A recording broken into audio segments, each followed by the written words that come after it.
দেখুন বন্ধুরা, এই যে মাঠগুলো একদম রোপণ শেষ হয়ে গেছে। আমাদের মাঠে যে কাজ হচ্ছিল বন্ধুরা, এখন আর কাজ হচ্ছে না, কেন কি এই যে মাঠগুলো রুয়ে হয়ে গেছে, মানে রোপণটা হয়ে গেছে এখন। আর এখন মাঠের কাজ নেই। এখন দেখে নিন, সবগুলো একদম কমপ্লিট। বলেছিলাম এই মাঠগুলো মানে রুয়া হবে, কাজ হবে, ভিডিও বানাতে পারবো না, তাই আমি ভিডিও বানিয়ে মানে ছাড়তে পারিনি। আর দেখুন এখন কাজ শেষ হয়ে গেছে। নমস্কার বন্ধুরা, কেমন আছেন? আশা করি সবাই ভালো আছেন। গণেশ বেবি রেসিপিতে সবাইকে স্বাগত। আজকে আমি লক্ষ্মী কাজল মাছ দিয়ে দারুণ একটা রেসিপি বানিয়ে শেয়ার করবো বন্ধুরা। প্রথম থেকে লাস্ট পর্যন্ত দেখতে থাকুন। বানাতে খুবই সহজ আর অল্প সময়ই হয়ে যায়, আর খেতে কিন্তু খুবই সুস্বাদু হয়। চলো তাহলে প্রথম থেকে লাস্ট পর্যন্ত দেখতে থাকুন, আর দেরি না করে ঝটপট করে বানিয়ে ফেলি। দেখুন বন্ধুরা, লক্ষ্মী কাজল মাছগুলোকে আমি বাজার থেকে কিনে এনে ধুয়ে পরিষ্কার করে নিয়েছি। মাছগুলোকে বেছে নিয়েছি, দিয়ে হলুদ মাখিয়ে রেখে দিয়েছি। এবারে এই মাছগুলোকে সাইডে করে নেব।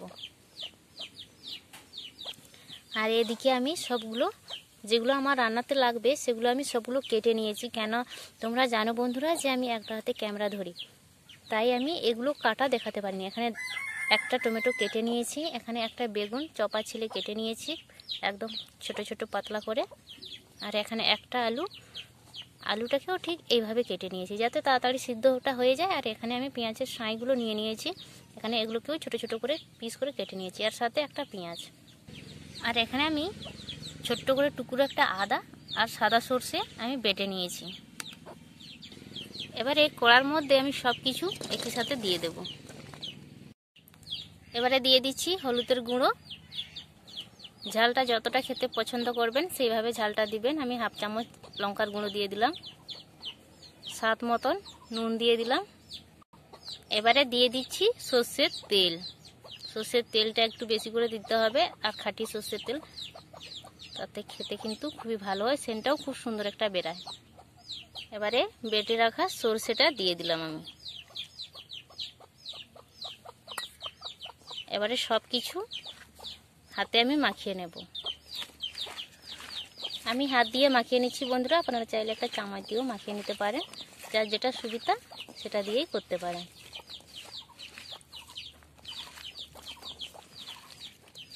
সুন্দর করে হাত দিয়ে আমি মাখিয়ে নিচ্ছি। আপনারা চাইলে কাঁচা লঙ্কাও এখানে দিয়ে দিতে পারেন।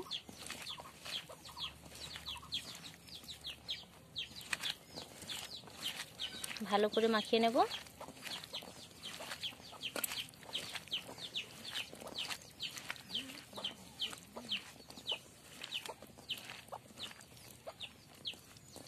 এই রান্নাটা কিন্তু বানাতে খুবই সহজ, আর খেতে কিন্তু সত্যি অসাধারণ লাগে। ভালো করে আমি মাখিয়ে নিয়েছি বন্ধুরা, দেখুন খুব সুন্দর একটা দেখতে লাগছে।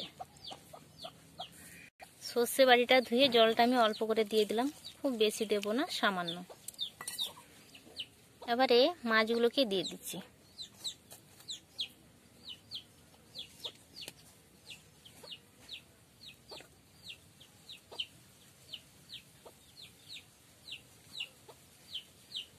এবারে ঢাকা দিয়ে 5 থেকে 6 মিনিট আমি রান্না করে নেব। বন্ধুরা 5 থেকে 6 মিনিট হয়ে গেছে, এবারে ঢাকনাটা খুলে নেব।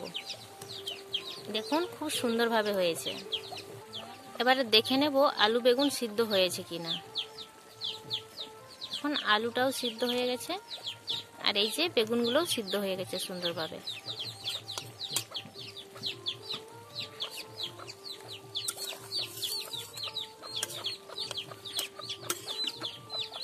বন্ধুরা আমার রান্নাটা তো কমপ্লিট হয়ে গেছে, নামিয়ে নিয়েছি একটা প্লেটের মধ্যে। এবারে তরকারিটাকে নামিয়ে নেব। দেখুন বন্ধুরা, একটা প্লেটের মধ্যে আমি তরকারিটাকে নামিয়ে নিয়েছি। দেখুন কতটা সুন্দর দেখতে লাগছে, সিনটাও খুব সুন্দর একটা বেরিয়েছে দেখুন। তো বন্ধুরা আপনাদেরকে এই টপকা রেসিপি কেমন লাগলো অবশ্যই কমেন্ট করে জানান। ভালো লাগলে ভিডিওটাকে লাইক করে দিন, আর বন্ধুদের কাছে অনেক অনেক শেয়ার করুন। আর আমার চ্যানেলে নতুন হলে চ্যানেলটাকে সাবস্ক্রাইব করে পাশে থাকা বেল আইকনটাকে ক্লিক করে দিবেন। তো বন্ধুরা সবাই ভালো থাকবে। ভিডিওটা আমি এখানেই শেষ করলাম।